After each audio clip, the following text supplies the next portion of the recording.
Hello, everybody. Thank you for coming to this month's instalment of the UK-SOSS seminar, or UK-SOSS seminar series, I guess. Today I have the pleasure of introducing Professor Sandra Chapman from the University of Warwick, who's going to talk to us about space weather climate on solar cycle timescales. So please take it away. Okay, thank you. Yeah, so those who know me will know I'm not a solar physicist, okay? I've got solar physicists in my group, which is lovely. So I work on magnetospheric stuff, amongst other things. So what I've done is prepare something which is kind of using space climate, i.e.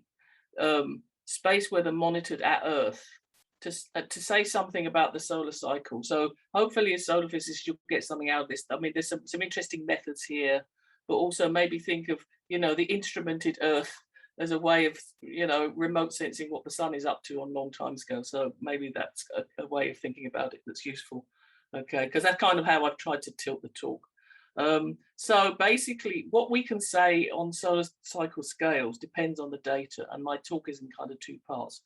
And one is, it was space age data, meaning, the last 5 or so 4 or 5 solar cycles where we actually have probes in the solar wind on a fairly regular basis, obviously getting better as we get more near the present.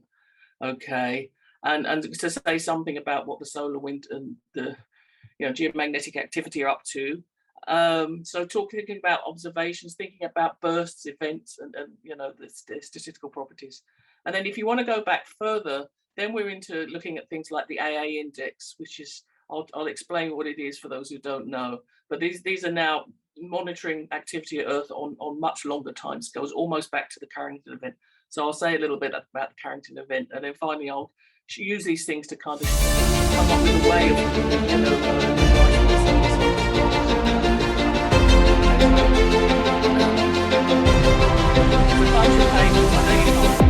the point being,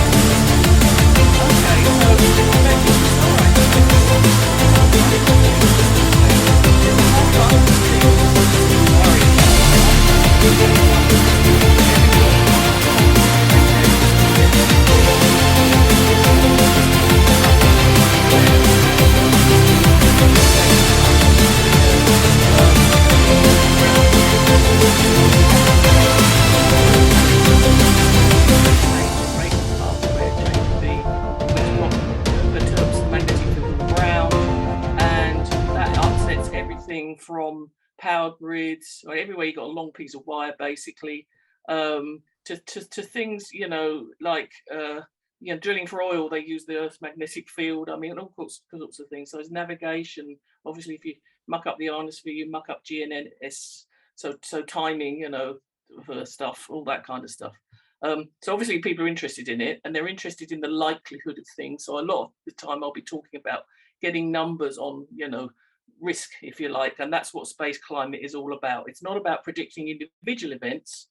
It's about talking about the likelihood of events of a certain size. That's what the goal of the thing is, really, and there's a lot of interest.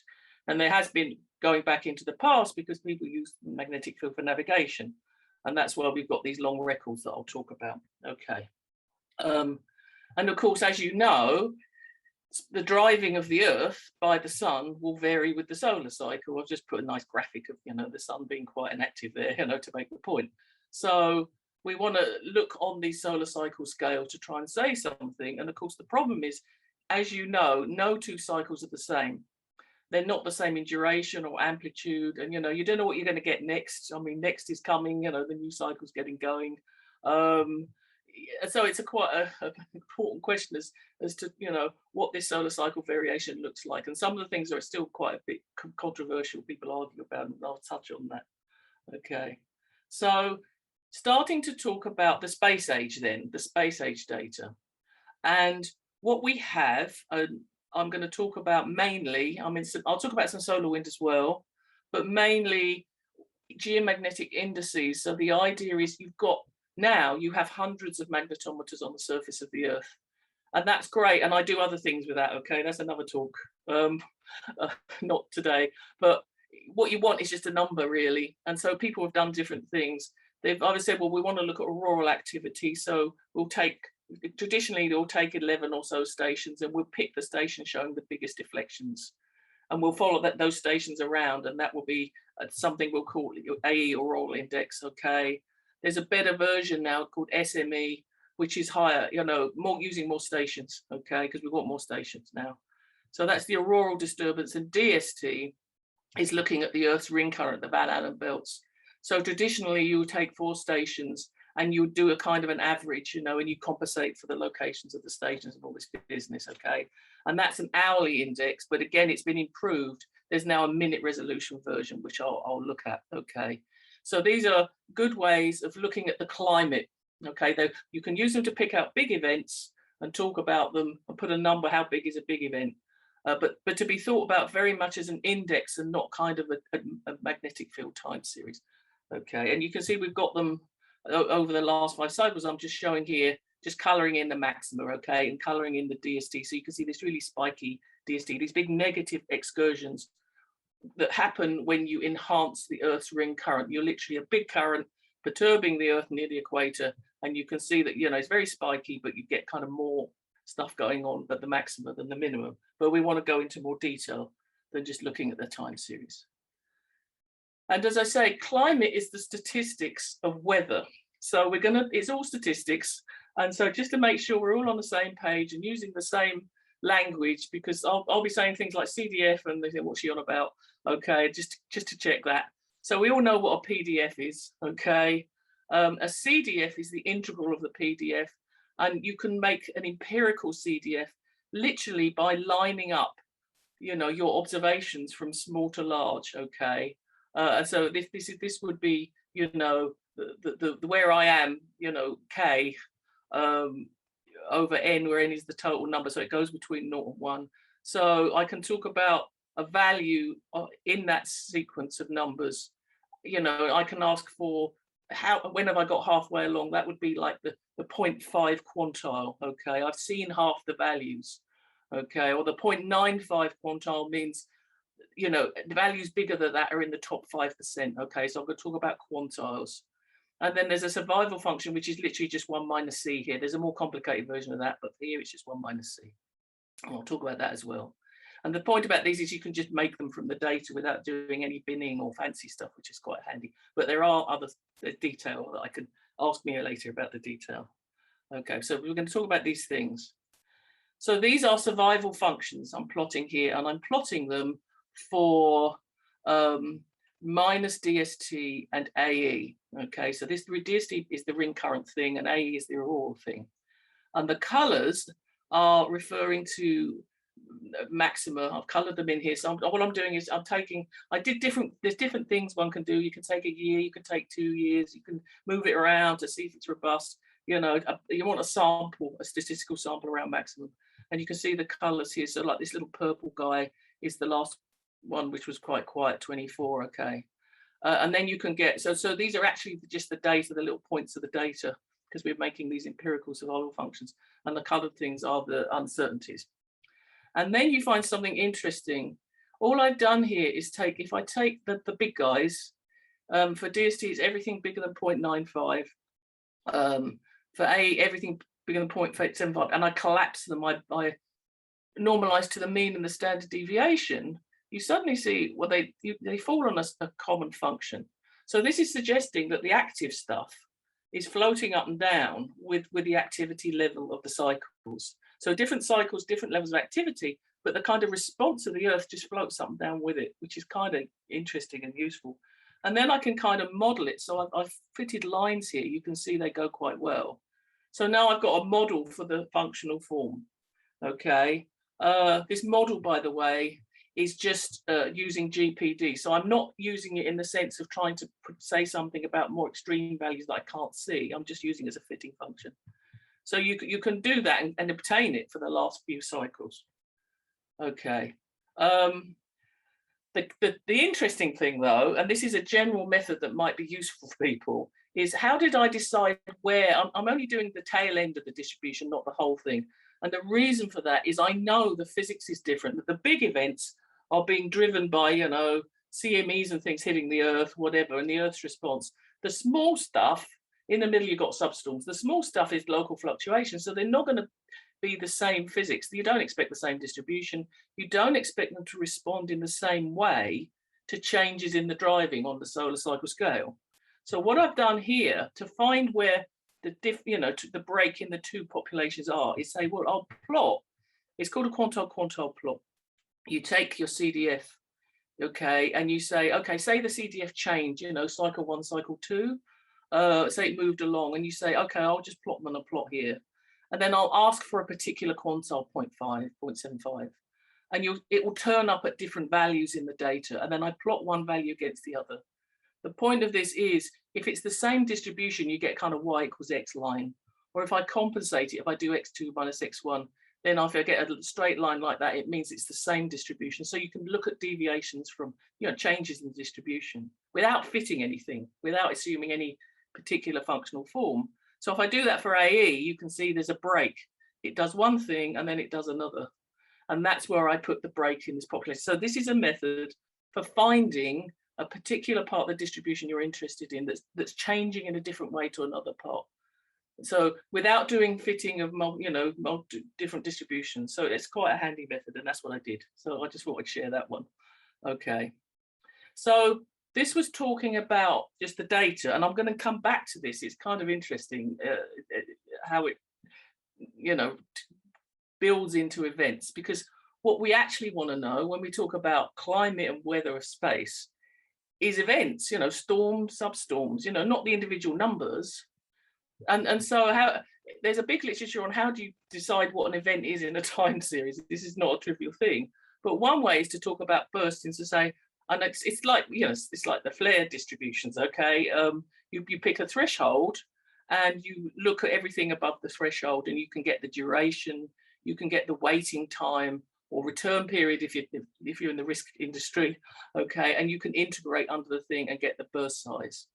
And so this will be familiar with the, you know, flare distributions, but we can do this for anything. And so I'm going to do this for my solar wind and geomagnetic data. And so what these things are, and this is worth bearing in mind, is, you know, they're going to be CME driven things or whatever. In the solar wind, they're going to be structures, current sheets or whatever. Okay. So we're going to try and just pull these things out of the data. So you can always do it. It's what you do with it is the kind of interesting thing.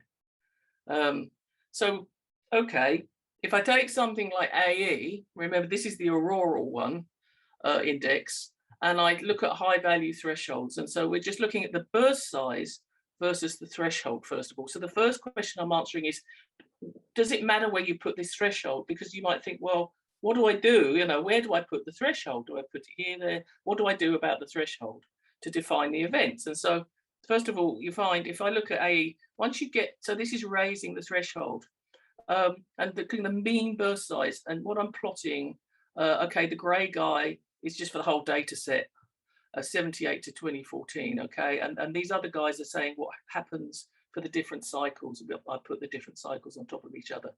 Okay, so this is what happens at the maxima, and this is what happens at the minima. Okay, again, you just take a bunch of years around the max and the min. And you can see roughly what's happening here is, you know, once you get to just about sort of 800 to 1,000 nanotesla, which is kind of big substorms and storms, this guy basically flattens out, and it says, well, as I raise the threshold, the average burst size is not changing. I mean, what's happening is, if you think about bursts, you know, you've got one big guy, but it's very spiky. So, you know, how do you know what's one burst and two bursts? So it's actually kind of bursts are kind of breaking up, doing interesting things, such as this is true. You could just see what happens if there's just one burst on its own. Here's the last burst, just to get your head around it. You know, as I raise the threshold, the size, the amount left in the burst kind of decays gracefully. That's just one on its own, the last one left in the data. Okay, so we can think about thresholds in a fairly robust way. You know, it's not too sensitive, which is interesting. So let's take this on a bit and say, okay, well, what happens to the survival function of the bursts for different thresholds? And again, you find, you know, they kind of overlay each other if I try different thresholds. So this is again telling me something about the structure of the time series, and again something that's a robust thing that could be useful. Okay, now the question then is, well, what's going on with the solar cycle? You know, within and between each cycle, what's happening to these bursts? So this is a bit of a dense plot, but I'll just kind of point out what we're doing. So we wanted to do a really careful study. So we've used solar data from the L1 point. You've got a satellite upstream, so wind and ACE, you know, they're measuring solar wind parameters. So one thing you can measure is B squared. So it's the energy density, okay, of the structures. And so what we've done is get the burst size, duration, of waiting time, and then just plotted it. Okay, so things like here, this is the duration plotted against the duration for the minimum of 24 versus the minimum of 23, and then things like the max versus the max, and so on. So you plot one against the other to see how it changes. It's this quantile idea again, if you like. And every time, pretty much, they all kind of, they change. It's interesting. So if I compare maxes and mins, they change in quite an organized way, okay, but they do change, which is kind of what you'd expect. So this is quite useful. It's telling you that something's repeatable. But the main point is that, you know, they change across the tide cycles, you know, as you'd kind of expect, and we can extract something out of that. Okay. Oh, the different lines are all for different thresholds again. So again, it doesn't care too much about the thresholds. Once you're at high threshold, this is all at high threshold again. But if you do something like this, if you plot size versus duration now, okay, now these things all kind of fall on top of each other, okay? So, and these are for different minimum and maximum, and you can calculate what the slope is here. It's on a log-log plot. And they roughly come out the same. Okay, there's a lot of scatter, so you've got to be careful, all right, because it's on log-log, so that tends to squish it up a bit. Okay, but nevertheless, what's going on here is that the size is going like duration to some exponent. Okay, and it doesn't seem to care about the level of the driving. Interestingly, where you are, always this alpha always comes out roughly the same. And we've looked at B squared in solar wind. And we've also looked at other things like Poynting flux, density, temperature. They all do the same thing. They all have a different alpha. And so what this is doing, it's constraining what a burst can be physically. And I think it's telling us something about, if you think about flux ropes in the solar wind and the solution of a flux rope, I'm sure solar physicists, you're well tuned up on this. You know, it has a kind of self-similar solution. You know, a big one just looks like a scaled up version of a small one. And so I strongly suspect that that's what's going on here. I don't know it because we haven't. If anybody wants to volunteer to help out on this problem, I'd be open to collaboration, because we just need somebody to kind of, you know, take what these exponents that we've got and try and figure out how it works. It's tricky because we know what the scaling exponent is for the flux ropes, okay, theoretically, but they're always at different angles when you sample them in the solar wind. So to try and figure out how that would come out and model it, you know, because you're just flying through them, is actually a bit tricky. So if anybody wants to volunteer for that one, I'm happy to, you know, chat afterwards or email or whatever, because that's sitting there an open problem. So I think that's what's going on. And that's kind of important because these things then drive activity on the Earth. And this might be something to do with how that's, you know, also having some kind of reproducibility to it. Okay. So now what I want to do, and this is a kind of fun thing, is relate the first thing that I said when I said, oh, if you just look at the numbers, the observed numbers, you know, it all floats up and down with the cycle, you know, but actually if you look at kind of the tail of the distribution, they all kind of, it's the same function really, okay? They're just kind of floating up down, and I'll, you know, say a bit more about that. But of course, the numbers, the observations themselves constrain what the bursts can do. You can't have any old bursts. And there's a result, it's part of a much wider field called crossing theory. And it's kind of obvious when I talk about what it is. So all I'm saying here, I'm going to take a sequence, okay, and I'm not going to worry about the time structure really. I'm going to just say, well, what's the average frequency of upcrossing, so beginnings of bursts or return periods, you know. I'm going to ask for the average of how often I upcross, and then I'm going to ask how long I spend above, so the duration. And so if you think about it, all I'm writing down in maths here is saying, well, if you take those two numbers and combine them, they tell you how often you are above the threshold, over a run of data. So I take a run of these things on average. Don't tell me about the details of bursts. But, you know, the frequency of upcrossings times the duration is how often you're above. And of course, that's just given by the CDF. That's just given by the data. So we have a little relationship that the average duration and the average return period is just given by 1 minus C. So U is the threshold. I choose the threshold, and that tells me how often I'm above, and that constrains these things. They're related to each other. So this is useful, and I've used it in climate. I do other things.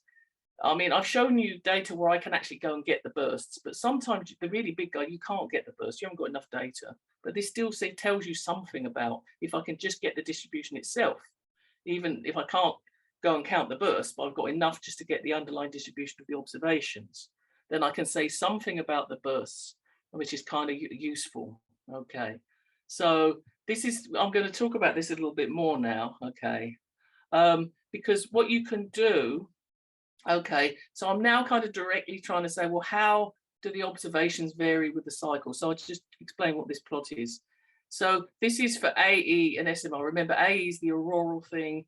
SMR is now the higher resolution version of the ring current thing, what's going on at the equator, okay, and they're both against time, years. So we're estimating quantiles of the distribution here. So we're taking a sample, you know, and you could take a year sample or whatever, and running it along the time series, or taking individual ones, whatever. You make some samples of this function of time, and you can then ask for, you know, the quantiles. And so this is the 0.5 quantile, 0.75, 0.95.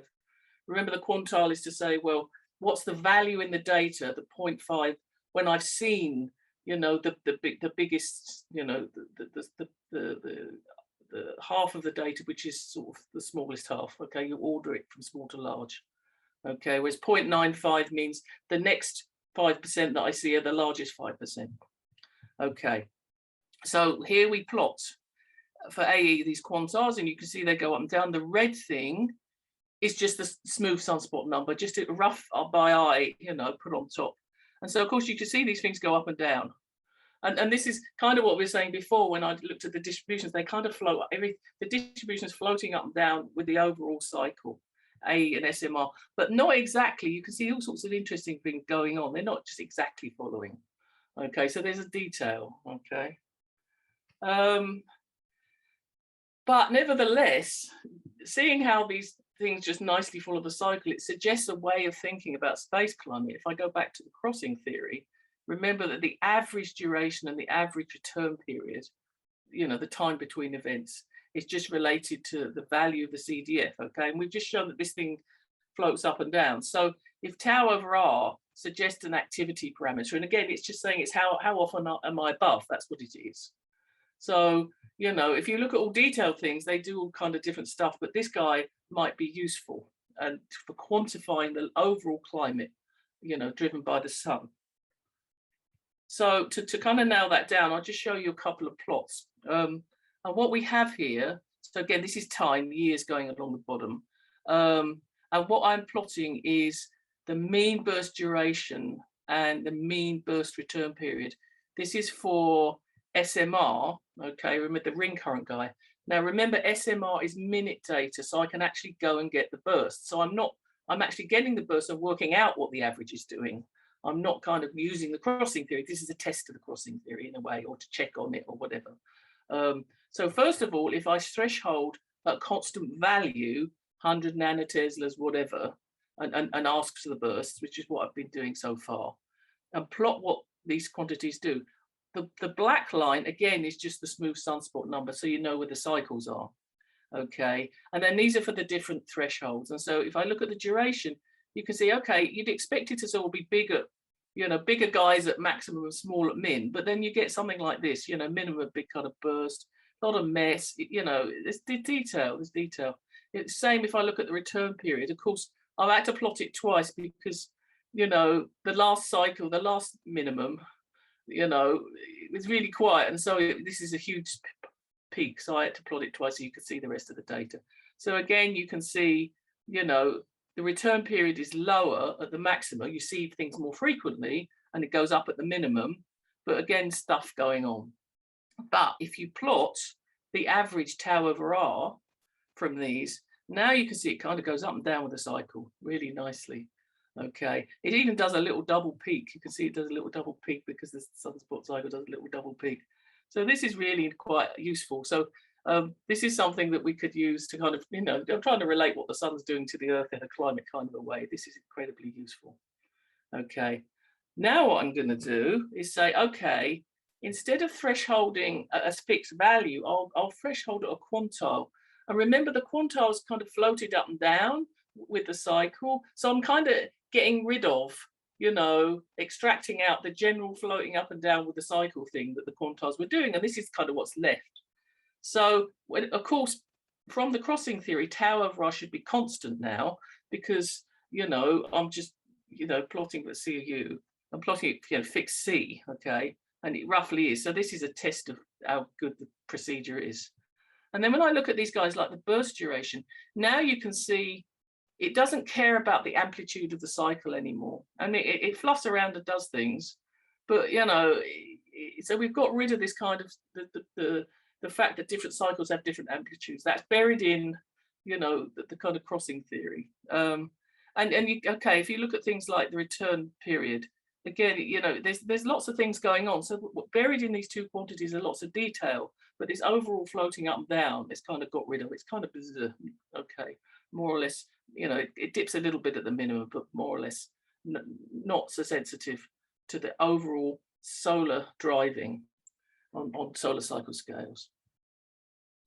Okay, so that's just what we can get out of the last few cycles, the space age data, if you will, and that's nice high resolution data. So we can get bursts, we can actually count bursts, we can do all sorts of distributions, all nice things, and start to really see that, you know, there is a relationship between solar driving and what's happening at the Earth, and it could, buried in it could be something quite reproducible, which is useful.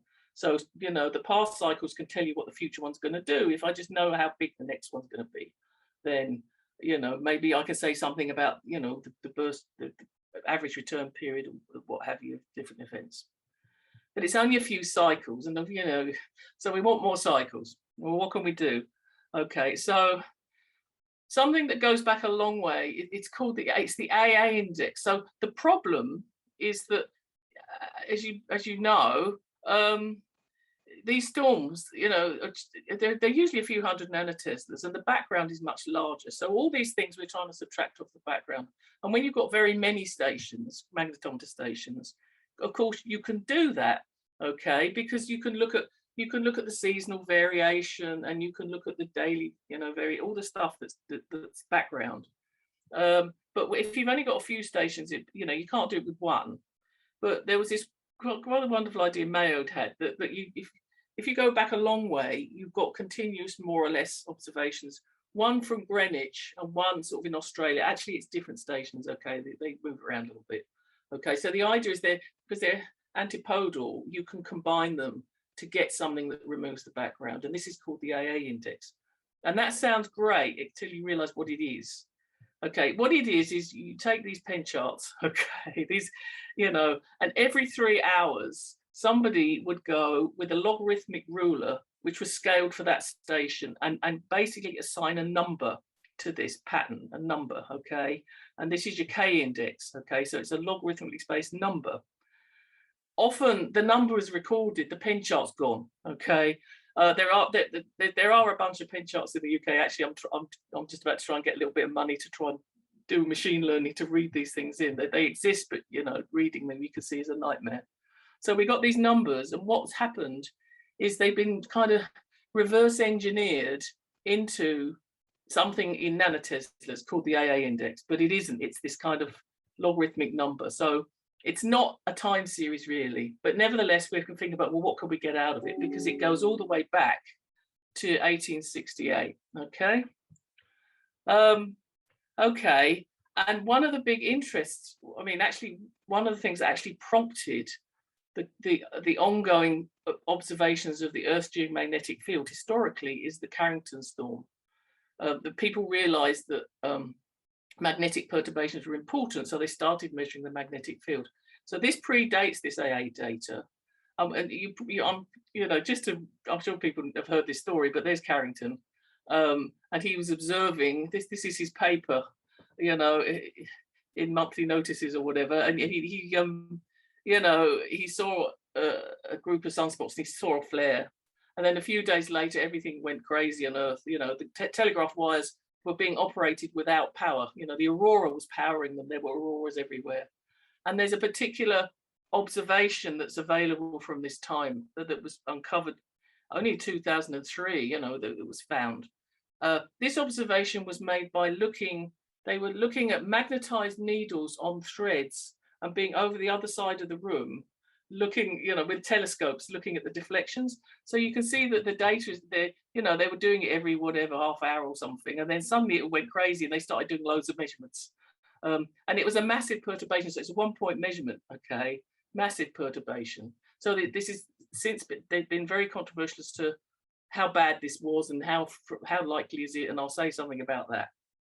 Okay, because this is the question. When you look at these big events, you know, are they just going to be expensive and inconvenient? We have to switch off satellites. We have to make our power grids more resilient, or is it just irrecoverably bad? You know, and you take out the power, you know, across the UK, it takes a week to get it going again. I mean, this kind of stuff. Okay, so what can we do?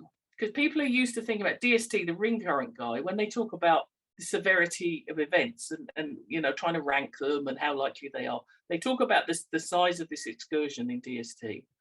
Okay, but what we've got is AA. So what we'd really like is a kind of proxy DST. So what I'm plotting here is like a CDF. It's a rank order plot. So I always show this plot. This is a rank order plot of celebrities by height. Okay, so we're doing the same thing. So you rank order, it's going in the other direction. This is the AA index. And again, I'm showing it for the last 5 maxima. Okay, and you can see, okay, there's the quiet guy. Okay, you can see how steppy it is. I mean, people have had to go at cleaning it up. I mean, there's some papers by Mike Lockwood and stuff. But you cannot get out of the fact that this is the nature of the data. The problem then is I can't just take the peak. You know, I want the peak value because it's not, you know, I've got to say something about it. But it nevertheless, it looks dreadful, but nevertheless, it does follow what DST is doing. You see, there's the quiet guy in DST. There's all the DST guys. So it's behaving more or less. So we just have to think about what can we do. And one of the things I'll do is, I want to estimate how big it got. I won't take the top value, or maybe I'll take the top 1%, the top 1.1% in a year or something. And that's a kind of a thing that will track how big the events got. And this is what I'm doing here. I'm saying, okay, I will take the top 0.5 values of AA in a year, a non-overlapping annual averages, and plot them. And I'm plotting them against sunspot number and against the maximum, because the DST you can actually get the maximum. Over the last 5 cycles, you can get it. Okay, and you can see there's a kind of a cutoff which is known, but basically they don't just nicely follow the sunspot number. It's not that easy, right? But nevertheless, if you look at DST, actually they do go up and down with DST maximum. So we're saying when instead of the biggest excursion of DST in a year, I can talk about the average of the top 0.5% or whatever of the AA index. And here they are plotted as a function of time. And again, you can see they kind of follow each other, not perfectly. There are places where they don't follow, but you know, they kind of go up and down. I can immediately then say something about space weather risk. Just for this plot, I can say, okay, people categorize storms. They say a great storm, okay, is here, is 500, greater than 500. A severe storm, you know, greater than 250, 300, values of DST. And I can count how many times I went above that in the last 150 years. And 4% of those years contained great storms and 28% contained severe storms. So you can already say something useful. And you know, and the risk people are interested in this kind of numbers, okay?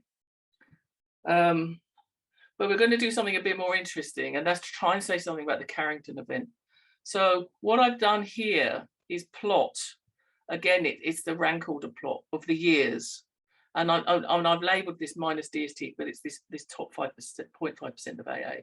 And you can see if you do that, they follow quite a nice straight line on a semi-log plot. So I can, you know, it's an exponential distribution. Okay, and I could draw a line through it, okay, and put uncertainties on it and things. And then there is a result. I can say, well, it's a rank order plot. If I ask for the biggest one, if I put all the data in this kind of rank 2 and above, what about the rank 1 guy? Where would that be?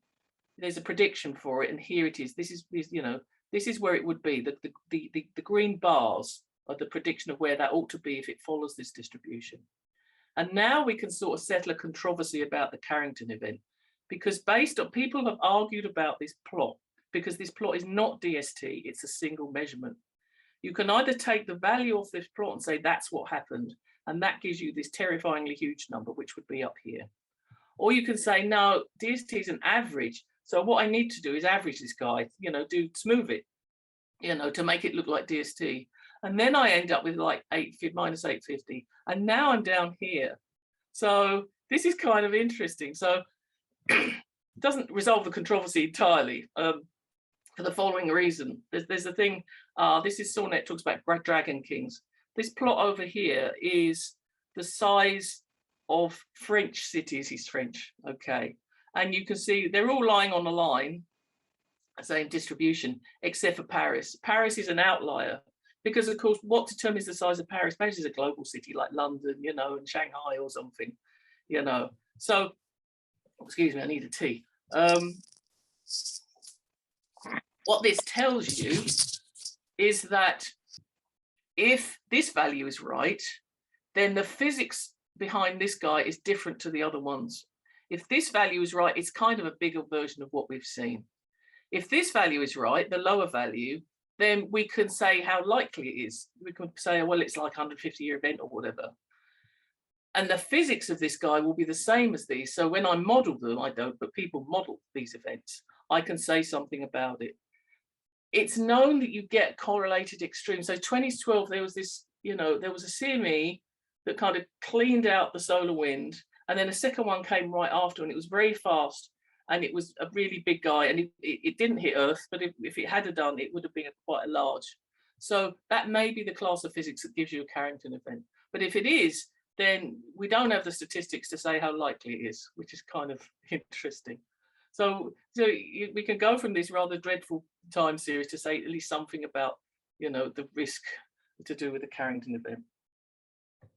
Okay, the final thing I wanted to do, of course, none of this has said anything about the solar cycle, but earlier we saw, well, of course, things are all bearing with the solar cycle. So, we need to figure this out. So the final thing to do is to try to put the solar cycle on a uniform time base. And what I'm going to do, I'm going to use a Hilbert transform to do this. So what I'm plotting here, you can see, okay, this the sunspot record, okay, back to 1820 and the smooth version, maximum minimum marked on it.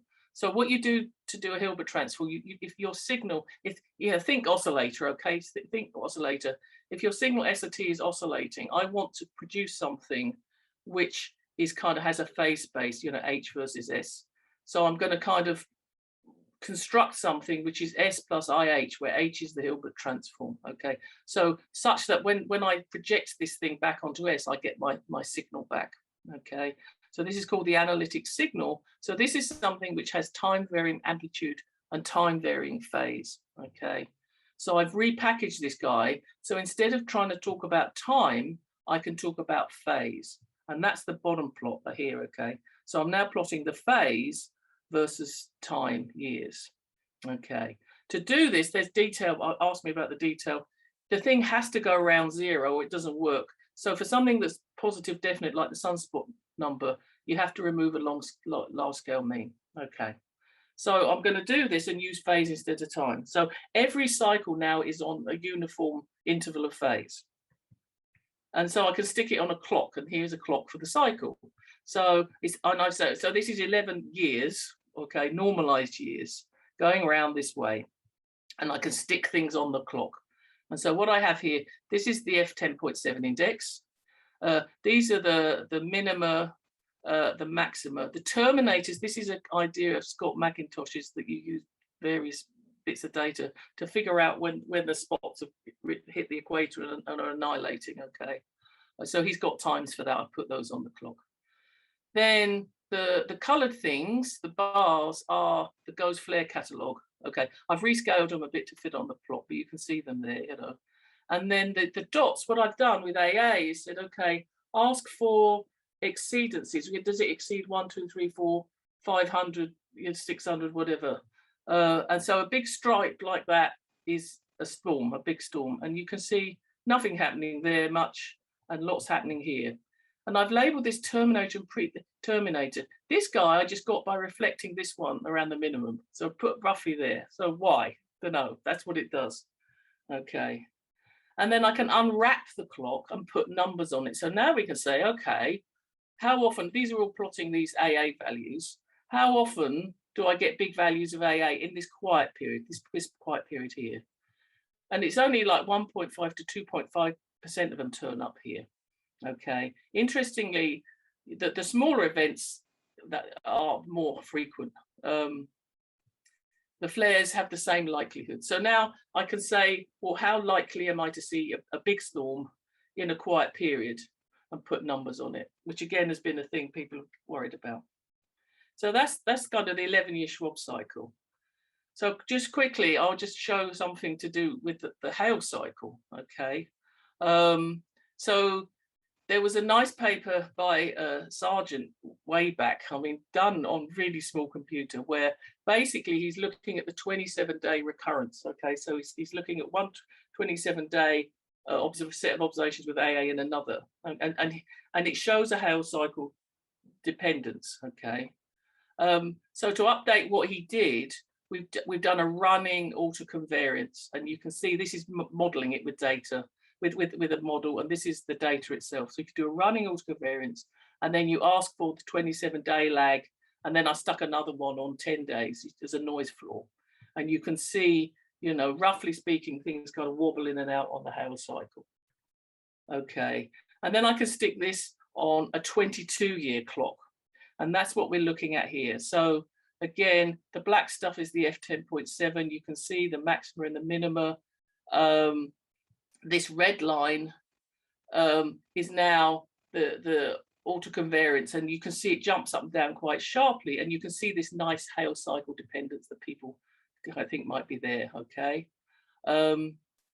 okay, and then I can again unpack it. So I plotted this same thing again. So the red line is what's happening to the time structure of AA, so the autoconvariance. And the black guys, again, are the amplitudes of AA, the big storms. So just to look at it as a moment, why is this new? Why didn't I did it a slightly different way to Sargent, just by the way. What we did, Sargent, it's very spiky, okay, the result of the autoconvariance. So you have to smooth it. If you want to look at anything, you have to smooth it in time. But the alternative way is use the Hilbert transform to put it on a clock and then bin across time, so there's no smoothing, and so you're down to the resolution of the autoconvariance, and you can see when I unpack it, roll it in time, now I can see how sharp these changes are. So this is the new thing, that they're very sharp. So within a few solar rotations, that the state of the solar wind changes, and what's happening to the Earth changes from disordered to ordered, and so it jumps up at, you know, the declining phase and then comes back down again at minimum, and this interval has a Hale cycle dependence. Okay, and then you can, not once you've got this clock, we can do other things. I mean, it's well known that the galactic cosmic ray flux has a Hale cycle dependence, and I'm plotting it here on the clock. And the interesting thing, and overplotting it with the structure in AA, okay, this autoconvariance, and you can see they go up together, and then when the solar becomes disordered, the galactic cosmic ray flux stays high. So this is kind of, you know, there are several mechanisms people talk about, you know, that the thing should have a Hale cycle dependence because its protons are trying to come into the system. It's how they get in. Do they get in on the poles of the equator? But also it depends on how disordered the solar wind is. And I think you can see the interplay of both those things here. Okay, there's other things you can do. You can look at the sunspot latitudes, and they show a Hale cycle dependence. I'm looking at the average here. On this plot, you can look at, you know, what's happening to areas of sunspots, and you can see that the kind of big guys kind of switch off and switch on quite cleanly. Things like this you can do. So I'm gonna, yeah, okay. The final thing is, no, I'll skip that because I'm worried about the time. Okay, so just to summarize, you know, the whole thing has been about what can we say about multiple solar cycles in the context of space climate, but of course it's hopefully saying something interesting about the sun. And because what we found is there's a kind of reproducibility, even though each cycle is different in duration and in amplitude, there's a kind of reproducibility in the CDF of the observations, in the burst distributions, how they're behaving, these kinds of things, which could be really useful, but might also maybe telling us something interesting. I don't know what yet. I'm open to people's comments and suggestions on that. And then when one wants to go back and kind of compare how things are changing with the cycle, we've got this idea of using a Hilbert transform to build a clock. Just as a finishing thing, I was kind of surprised by this because I know that the solar community knows all about Hilbert transforms. There's loads of papers doing things with Hilbert transforms. I was actually quite surprised nobody just done this simple thing of just saying, well, let's just use it as a clock. I mean, I know more sophisticated things have been done, so that was kind of fun. You know, I just wrote this paper and thought, well, let's see, you know, and I showed it to people. If you've not done this, no. So that was kind of interesting, and I think that's a kind of interdisciplinary thing because I'm asking a slightly different question that people normally ask with the Hilbert transform. Okay, but once we get this clock, it's extremely useful. We can compare quantities, and in particular, this interesting result that the changes in the state of the sun, as seen in something like AA, are actually going quite fast. So the solar wind goes from disordered to ordered quite quickly when you hit the declining phase and then comes back up again. And that the kind of, there's a terminator and there's a pre-terminator and they have a kind of a symmetry. I mean, there's no reason why they should do that, but they do. And kind of, you know, there's some really interesting things buried in there that I think I'd love people's opinions on them, okay? And I'll stop there because I know we've got to finish on time. So thank you.